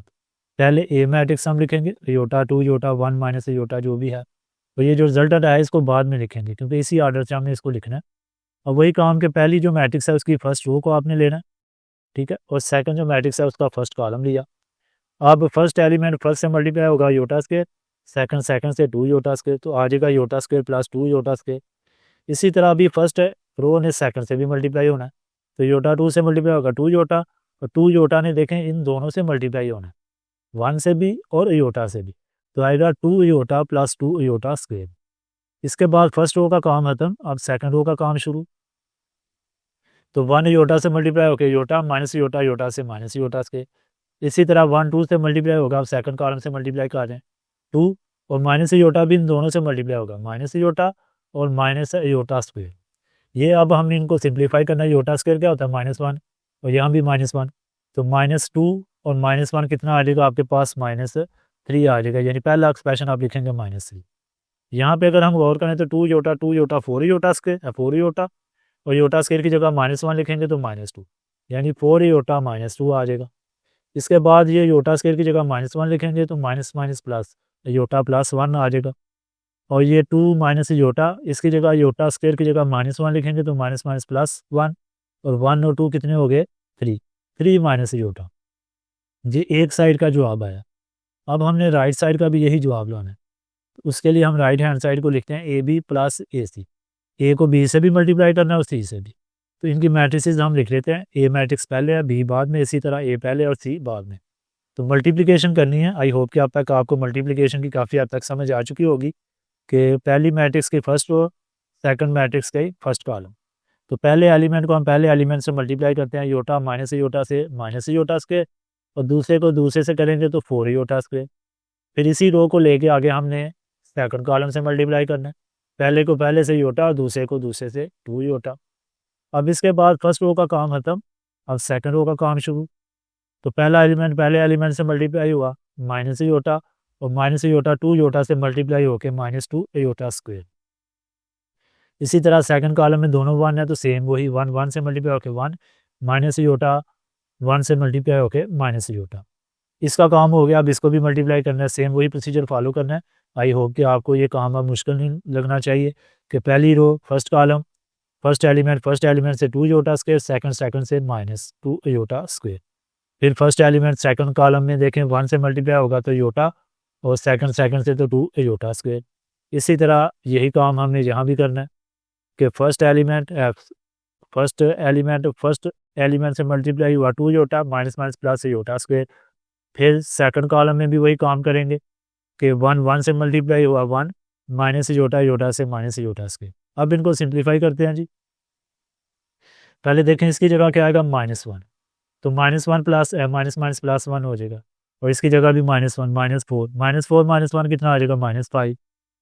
सॉरी ये +1 आएगा ना, इसकी जगह मैं चलें लिख देता हूँ कि ये +1 आएगा और ये -4 आएगा। +1 -4 कितना होता है, -3। इसी तरह ये तो आ जाएगा जी 3 योटा, ठीक है। उसके बाद इसकी बारी आ गई, ये -1 आएगा +2 हो जाएगा, माइनस योटा +2, और ये 1 minus iota as it is यही रहेगा। अब इसको कर लेते हैं सिंप्लीफाई उसी तरह कि 2 योटा स्क्वायर -2 योटा स्क्वायर से वैसे ही कैंसिल हो रहा है, ठीक है। इसको तो आप 0 ही लिख देंगे, ठीक है। उसके बाद योटा स्क्वायर -1 आएगा तो योटा -2 आ जाएगा। फिर 2 योटा, ये -1 आएगा, 2 योटा -1 आ जाएगा, और ये -1 आएगा, माइनस माइनस प्लस 1 और 1 2 आ गए। अब इनको ऐड करना है, तो क्या करेंगे, -3 + 0, कॉरस्पॉन्डिंग एलिमेंट्स को भी हम आपस में ऐड करेंगे। 3 योटा प्लस योटा -2, फिर minus iota plus two iota -1, फिर 1 माइनस आयोटा +2। अब -3 + 0 -3 आएगा। और ये देखें 3 आयोटा प्लस आयोटा 4 आयोटा -2 आ गया। और इसी तरह 2 में 1 माइनस करेंगे तो 1 आएगा, 2 आयोटा में -1 करेंगे तो 1 आयोटा आयोटा +1 आ गया। फिर 1 और 2 3 और माइनस आयोटा। तो अगर आप इन दोनों को कंपेयर करें पिछले रिजल्ट को और इसको, तो ये सेम आ गया। तो इस तरह ये हमारा प्रूफ हो गया। अब हम मूव करते हैं क्वेश्चन नंबर 4 की तरफ। क्वेश्चन नंबर 4 की स्टेटमेंट है, if A and B are square matrices. Square matrices क्या होती हैं? ऐसी मैट्रिसेस जिसमें नंबर ऑफ रोज और नंबर ऑफ कॉलम्स आपस में इक्वल होते हैं। आगे वो बात कर रहे हैं ऑफ द सेम ऑर्डर। अब ये जो सेम ऑर्डर का वर्ड उसने यूज़ किया है, इसकी एक अपनी इंपॉर्टेंस है। उसकी वजह मैं आपको एक्सप्लेन करता हूँ कि देखें, फ़र्ज़ किया कि स्क्वायर मैट्रिक्स है हमारे पास एक ए और उसका ऑर्डर है 2/2, नंबर ऑफ रोज और नंबर ऑफ कॉलम आपस में इक्वल होंगे स्क्वायर मैट्रिक्स में। और एक बी मैट्रिक्स है, अगर उसका ऑर्डर सेम नहीं है तो फिर वो किस ऑर्डर की हो सकती है? 1/1 की हो सकती है, 3/3 की हो सकती है, 4/4 की हो सकती है। ठीक है। तो जब हम इनको आपस में मल्टीप्लाई करेंगे, मतलब ए को मैं बी के साथ मल्टीप्लाई करता हूँ, तो आप मल्टीप्लिकेशन में हमने पढ़ा कि जो इनर डायमेंशन है वो आपस में मैच करनी चाहिए, तभी वो मल्टीप्लाई हो सकती है। जैसे इसके देखें 2 है और इसकी इनर डायमेंशन 3 है। ये जो इनर डायमेंशन है ये आपस में मैच करनी चाहिए। ये आपस में मैच नहीं कर रही तो इनका फिर प्रोडक्ट पॉसिबल नहीं होगा। इसीलिए उसने मेंशन किया कि सेम ऑर्डर की मैट्रिसेस होनी चाहिए स्क्वायर। नेक्स्ट वो बात कर रहा है कि आपने एक्सप्लेन करना है कि वाई इन जनरल कि ये नीचे जो लेफ्ट हैंड साइड है ये राइट हैंड साइड के इक्वल क्यों नहीं। देखें, अगर आप इन पे गौर करें तो आपको कुछ फार्मूले याद आएंगे जो हमने अलजेब्रा में काफ़ी ज़्यादा इस्तेमाल किए हैं। मसलन a + b का होल स्क्वायर किसके इक्वल होता था? a² + 2ab + b²।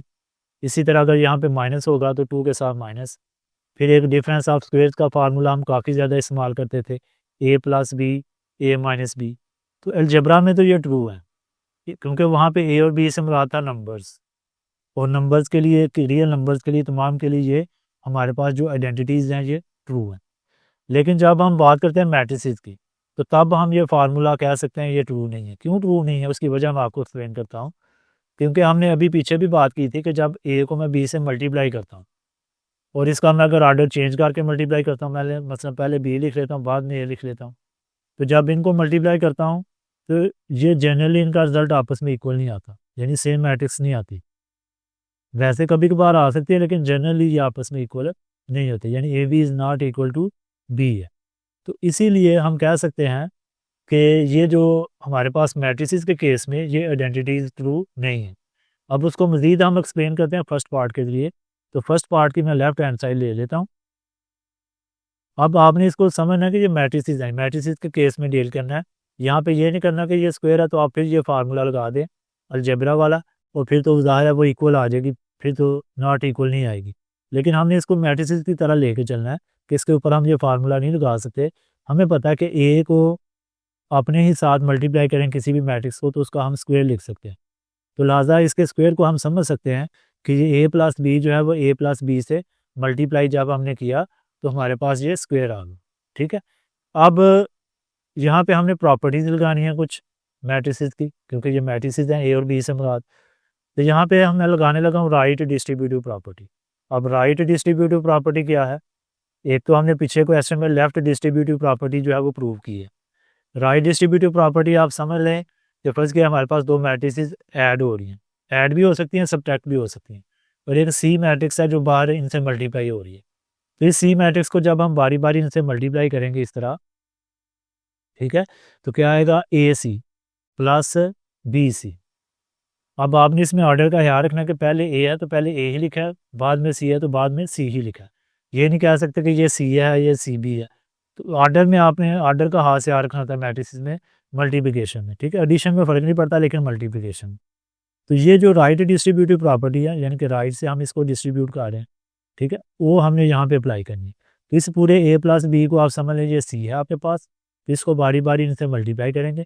मतलब पहले हमने a से मल्टीप्लाई किया तो इसको मैंने देखें पहले a था, a को पहले रखा और इसको बाद में रखा।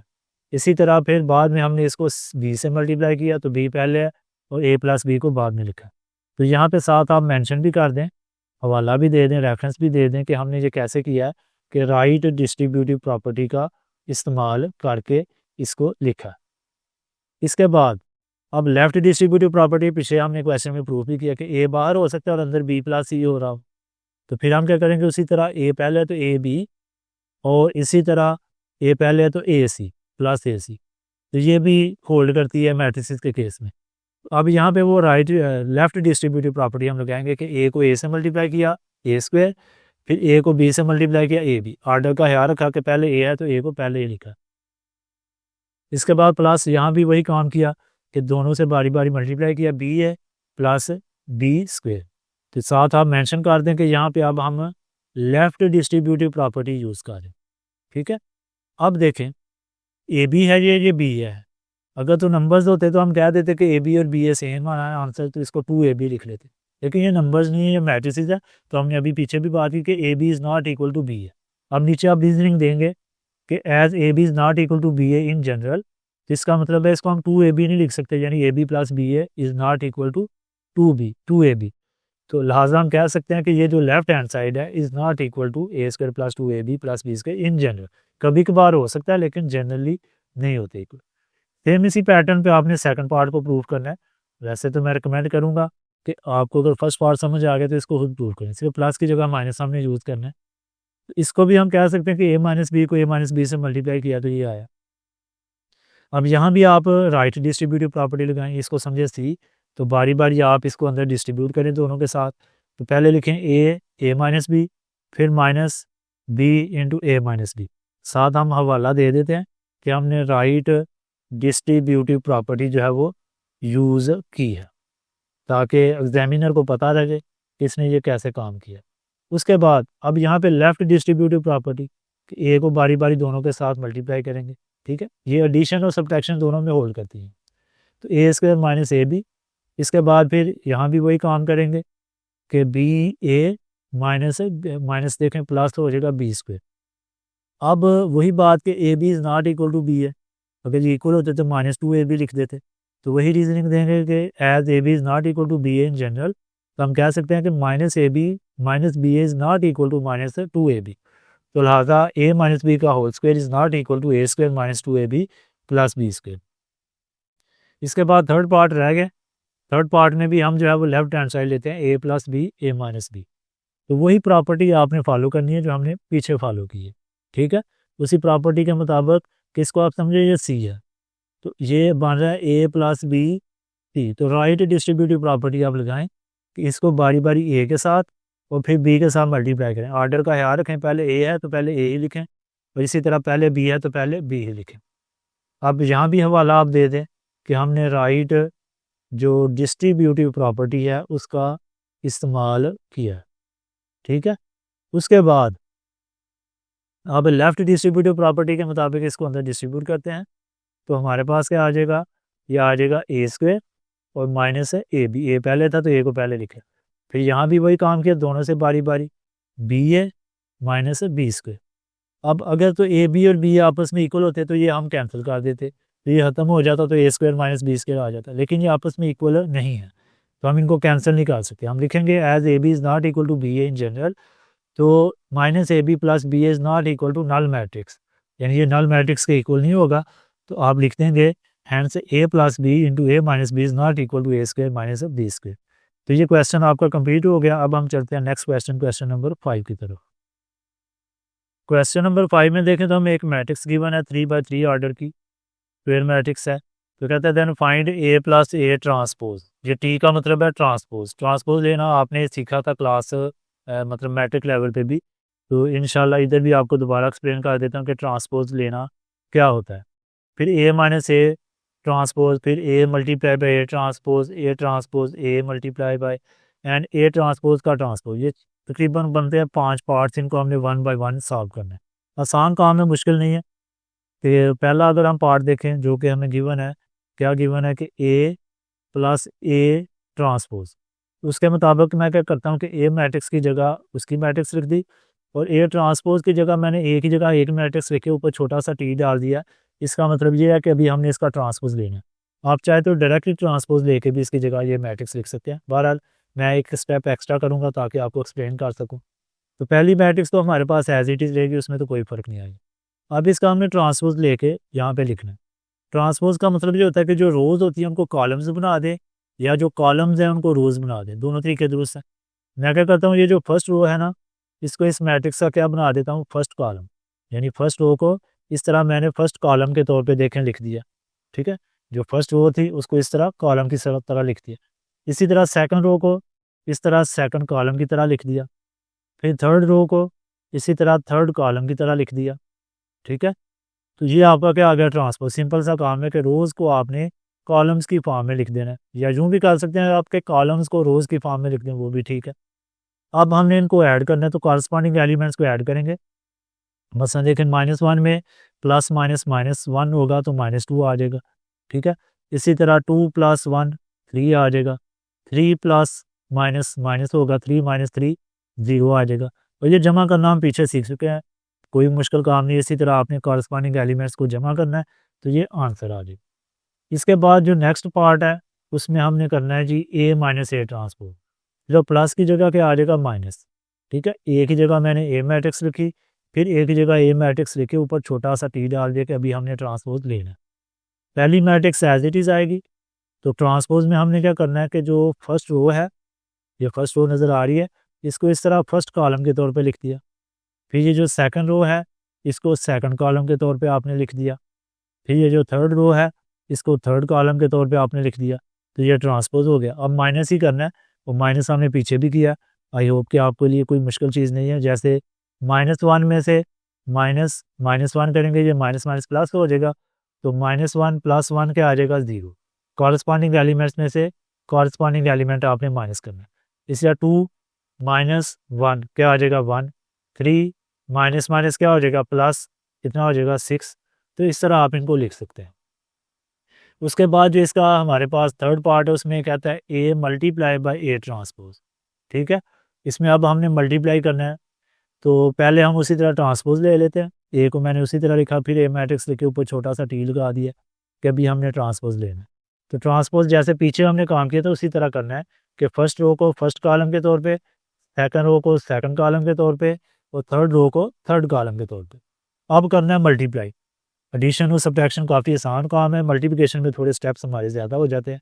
तो मल्टीप्लिकेशन में पहली जो मैट्रिक्स है उसकी फर्स्ट रो और सेकंड मैट्रिक्स का फर्स्ट कॉलम, पहले एलिमेंट को पहले से मल्टीप्लाई किया, -1 आ गया। दूसरे को दूसरे की किया, 2 × 2 4 आ गया। और तीसरे को तीसरे से किया तो 3 × 3 9। और इन सब को आपने क्या कर देना, ऐड, 1 + 4 + 9। सेम इसी तरह फर्स्ट रो ने अब मल्टीप्लाई होना है सेकंड कॉलम से, तो -1 × 1 -1, फिर 2 × 0 0, और इसी तरह 3 × 2 6। फिर यही जो हमारे पास रो है इसको थर्ड कॉलम से मल्टीप्लाई करेंगे, -1 × -3 +3, और 2 × 5 10, 3 × 3 9। सेम आपने प्रोसीजर इसी तरह सेकंड रो और थर्ड रो से रिपीट करना है, जो कि हम पीछे काफ़ी प्रैक्टिस कर चुके हैं। और इनको आपने इसी तरह लिखते जाना है, जो भी मल्टीप्लाई करके आपके पास नंबर्स आ रहे हैं। तो मैं इन सब को लिख देता हूँ। अब इनको सिंप्लीफाई करना है, 1 + 4 5 और 9 14 आपके पास आ गया। फिर आपके पास आएगा कि -1 + 6 5, 3 + 10 13 + 9 22। इसी तरह बाकी भी सिंप्लीफाई करके आप लिखेंगे तो ये आपका आंसर आ गया। नेक्स्ट जो पार्ट है उसमें A ट्रांसपोज पहले है और A बाद में, यानी ऑर्डर चेंज हो गया। तो अब आप पहले इसका ट्रांसपोज लेंगे, यानी देखें पहले ट्रांसपोज को हमने पहले लिखा है और मैट्रिक्स को बाद में लिखा है।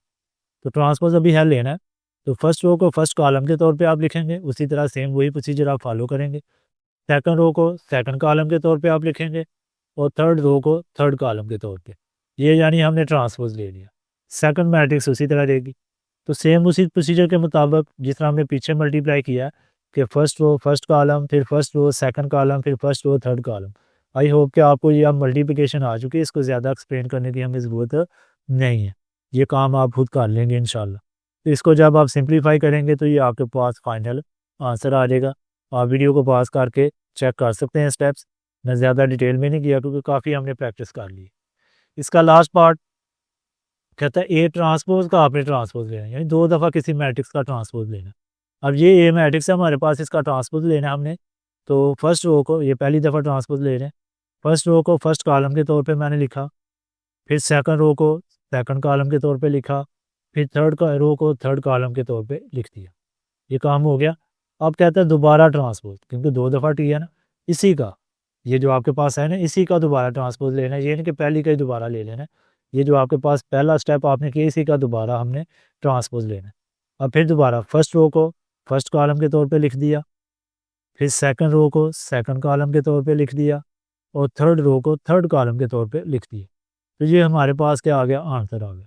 अच्छा, आपने यहाँ पे याद रखना है कि जब एक मैट्रिक्स का 2 दफ़ा ट्रांसपोज लेते हैं तो हमारे पास वापस वही मैट्रिक्स आ जाती है। आपको नज़र आ रहा होगा कि ये सेम वही मैट्रिक्स आ गई। अब हम मूव करते हैं क्वेश्चन नंबर 6 की तरफ। क्वेश्चन नंबर 6 एक इंपॉर्टेंट क्वेश्चन हो सकता है, तो इसको इंशाल्लाह हम सॉल्व करते हैं।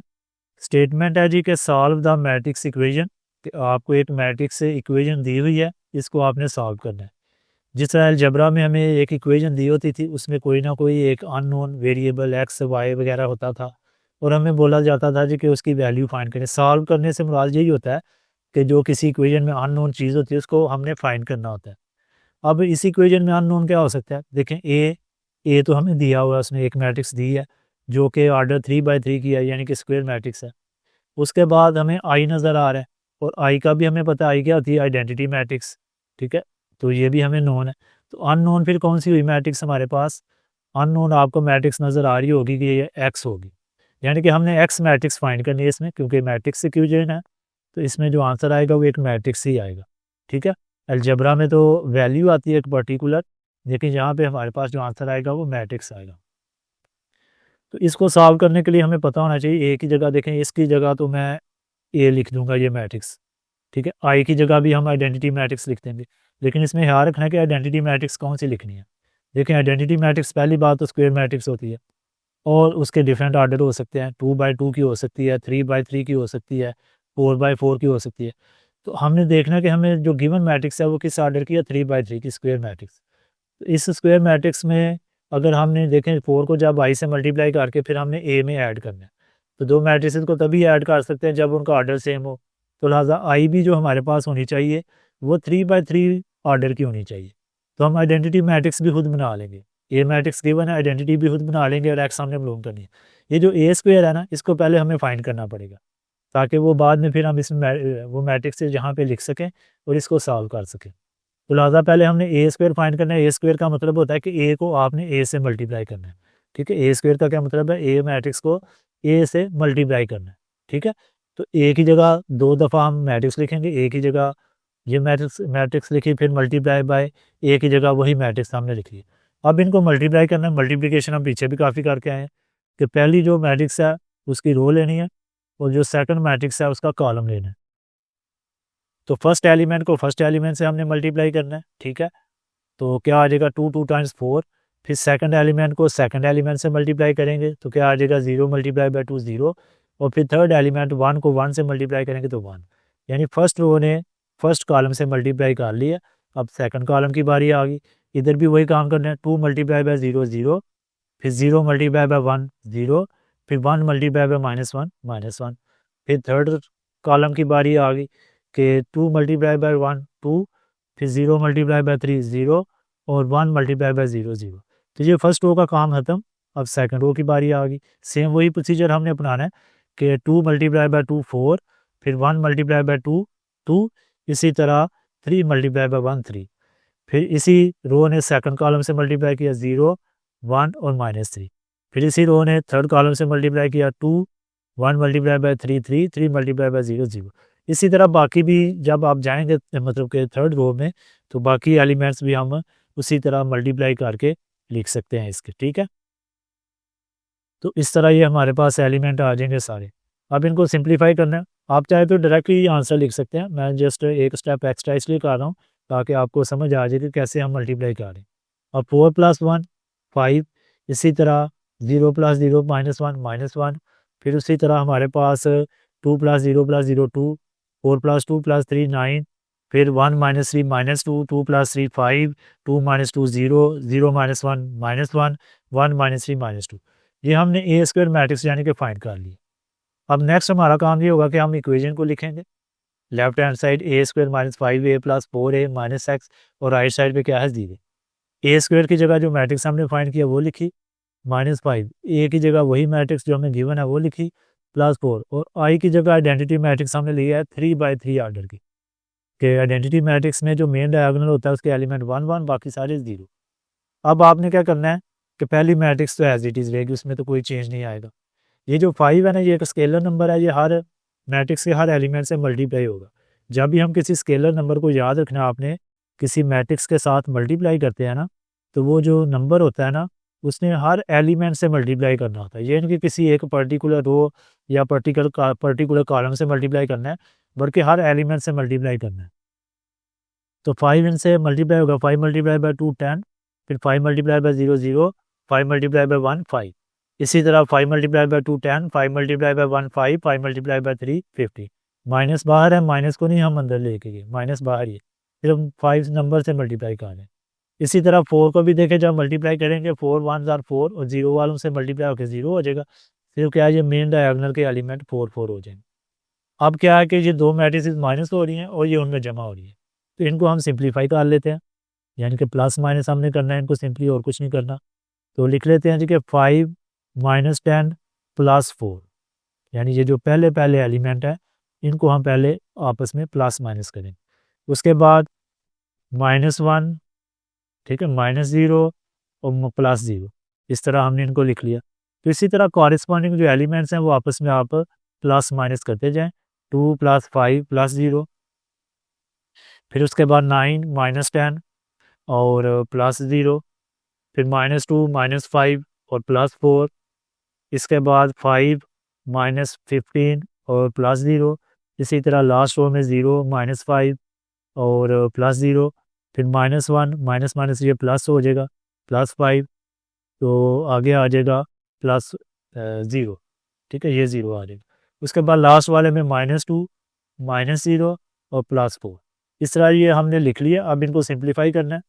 एक्स को मैंने क्या किया, एक्स को मैं राइट साइड पे ले गया हूँ, क्योंकि जिसकी वैल्यू फाइंड करनी होती है उसको हमने अकेला करना होता है। इसी स्टेप में मैं यहाँ पे राइट साइड पे ले गया था, तो यहाँ माइनस था, ये प्लस हो गया। अब ये अकेला हो चुका है, अब सिर्फ इसको सिंप्लीफाई करें आप, तो क्या करेंगे कि इनको 5 - 10 -5 + 4 कितना आ जाएगा, ये आपके पास आ जाएगा -1। इसी तरह बाकी एलिमेंट्स को जब आप सिंप्लीफाई करेंगे तो फाइनल आंसर आपके पास ये एक्स मैट्रिक्स आ गया। तो कोई मुश्किल काम नहीं था, ठीक है। अब हम चलते हैं इसके लास्ट क्वेश्चन की तरफ। क्वेश्चन नंबर 7 जो कि लास्ट क्वेश्चन है फर्स्ट एक्सरसाइज का, इसकी स्टेटमेंट है if A and B are two matrices, कि ए और बी दो मैट्रिसेस हैं। किस तरह की मैट्रिसेस हैं ये उसने हमें नहीं बताया कि स्क्वायर हैं, रेक्टेंगुलर हैं, या जो भी हैं, सिर्फ उसने ये बताया कि ये दो मैट्रिसेस हैं। Such that A multiply by B, कि जब हम ए को बी से मल्टीप्लाई करते हैं तो हमारे पास कौन सी मैट्रिक्स आ जाती है, B. And B multiply by A, जब हम इनका ऑर्डर चेंज करके, यानी बी पहले और ए बाद में, इनको मल्टीप्लाई करते हैं तो हमारे पास ए मैट्रिक्स आ जाती है। तो आपने इस इंफॉर्मेशन को यूज़ करते हुए, ये गिवन इंफॉर्मेशन है, शो करना है कि a² + b² = a + b, ठीक है। तो पहले हम लिख लेते हैं जी कि हमारे पास गिवन क्या है। गिवन दो चीज़ें हैं हमें, एक तो हमें ये गिवन है कि ab = b है, और एक ये गिवन है कि b a, यानी ऑर्डर चेंज करके जब मल्टीप्लाई किया a के। अब इन दोनों में से कौन सी साइड लें हम, लेफ़्ट साइड, क्योंकि लेफ़्ट साइड ज़्यादा कॉम्प्लिकेटेड है और कॉम्प्लिकेटेड साइड को सिंप्लीफाई करना आसान रहता है। अब a² + b² हमने लेफ्ट हैंड साइड ली, तो स्क्वायर का मतलब ये होता है कि उस मैट्रिक्स को हमने उसी से मल्टीप्लाई किया, यानी a² का मतलब क्या होगा कि a मल्टीप्लाई बाय a। इसी तरह b² का मतलब होगा कि b मल्टीप्लाई बाय b। तो हम इसको इस तरह लिख सकते हैं कि a multiply by a + b multiply by b, ठीक है। अब देखें तो आपको जो गिवन है उस इंफॉर्मेशन को हमने यूज़ करना है यहाँ पर। मसलन जिनको मैंने हाईलाइट किया हो ना, उनकी जगह मैं इस इंफॉर्मेशन को यूज़ करूँगा। आप चाहे तो इसकी जगह और इसकी जगह यूज़ कर सकते हैं, पहले वालों की, लेकिन मैं बाद वालों को यूज़ कर रहा हूँ कि तरतीब हमारी ज़रा ठीक रहे। मैं क्या करता हूँ कि ए की जगह लिख सकता हूँ, क्योंकि ए उसने बताया बी ए के इक्वल है, ठीक है। तो ए की जगह मैं क्या लिख सकता हूँ, ए की जगह मैं लिखूँगा कि बी ए। इसी तरह बी की जगह मैं क्या लिखूँगा, बी की उसने बताया कि बी = ए बी, तो बी की जगह मैं लिख देता हूँ ए बी। मैट्रिसेस में ऑर्डर का हाथ से आ रखना होता है, ये बात आपने याद रखनी है, क्योंकि हम बार बार कब कहते आ रहे हैं कि A B generally is not equal to B है, कि ऑर्डर चेंज कर देंगे तो फिर वो आंसर ज़रूरी नहीं कि सेम है। अब इसमें आज मैं साथ रीज़न भी दे देनी है कि हमने ये कैसे किया कि ये हमें गिवन इन्फॉर्मेशन थी, साथ आप लिखने रेफरेंस के ये गिवन था। उसके बाद अब एक बड़ी इंपॉर्टेंट प्रॉपर्टी है जो पीछे हमने प्रूफ भी किया है 1-2 क्वेश्चन में कि ए बी सी के 3 मैट्रिसेस हैं जो मल्टीप्लाई हो रही हैं, जिनका ऑर्डर कुछ इस तरह के पहले बी को सी से मल्टीप्लाई किया जा रहा है, फिर जो आंसर आ रहा है उसको ए से मल्टीप्लाई किया जा रहा है। तो कहता है ये इक्वल होगा कि अगर पहले आप ए को बी से मल्टीप्लाई कर लें और फिर जो आंसर आए उसे सी से मल्टीप्लाई कर दें। इसे कहते हैं एसोसिएटिव प्रॉपर्टी। एसोसिएटिव प्रॉपर्टी ये मैट्रिसेस की में के केस में associative property with respect to multiplication और addition with respect to addition भी ये होल्ड करती है। ठीक है, तो इस लिहाज से हमने यहाँ पे अब एसोसिएटिव प्रॉपर्टी यूज़ करनी है यहाँ भी और यहाँ भी। यानी ये लिखा हुआ है ए इंटू बी मल्टीप्लाई बाई ए, तो इसको मैं इस तरह भी लिख सकता हूँ कि ए बी और जो ए है बाद वाले यानी कि जो हमारे पास मैट्रिक्स है उसको बाहर लिख लूँ। ठीक है, तो मैं लिख लेता हूँ कि ए बी ब्रैकेट्स में लिख लिया और ए को बाहर लिख लिया कि आप इस ऑर्डर से मल्टीप्लाई करेंगे तब भी आंसर सेम आएगा, अगर इस ऑर्डर से मल्टीप्लाई करेंगे तब भी आंसर सेम आएगा। यही काम हम यहाँ पे करेंगे, इसी प्रॉपर्टी को अप्लाई करेंगे कि बी को ए के साथ अटैच करके ब्रैकेट में लिख लिया और ये जो बी है इसको बाहर इस प्रॉपर्टी के मुताबिक। आगे चाहे आप रेफरेंस दे दें कि हमने एसोसिएटिव प्रॉपर्टी क्या ली है, लॉ ऑफ मल्टीप्लिकेशन जो है वो यूज़ किया। अब यहाँ फिर दोबारा हम वही गिवन इन्फॉर्मेशन यूज़ करेंगे क्योंकि ये देखें हमारे पास क्या आ गया ए बी, और ए बी की जगह हम क्या लिखेंगे बी। ठीक है, और इधर क्या आ गया बी ए, और बी ए की जगह क्या लिखेंगे ए।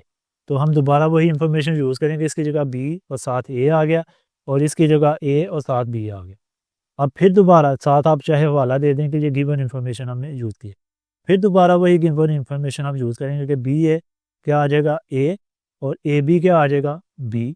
ठीक है, दोबारा वही 3 दफ़ा हमने जो गिवन इन्फॉर्मेशन है उसको यूज़ किया, सिर्फ एक एक्स्ट्रा काम किया कि हमने एसोसिएटिव प्रॉपर्टी जो है वो यूज़ की, यानी इसकी जगह ए लिख दिया और इसकी जगह बी, और यही हमारी राइट हैंड साइड थी जो कि हमारे पास प्रूव हो चुकी है। तो इस तरह ये एक्सरसाइज हमारी कंप्लीट होगी। इस एक्सरसाइज को लेके कोई भी किसी किस्म का डाउट या क्वेश्चन हो तो आप कमेंट सेक्शन में पूछ सकते हैं। मिलते हैं इंशाल्लाह नेक्स्ट एक्सरसाइज में। दुआओं में याद रखिएगा। अल्लाह हाफिज़।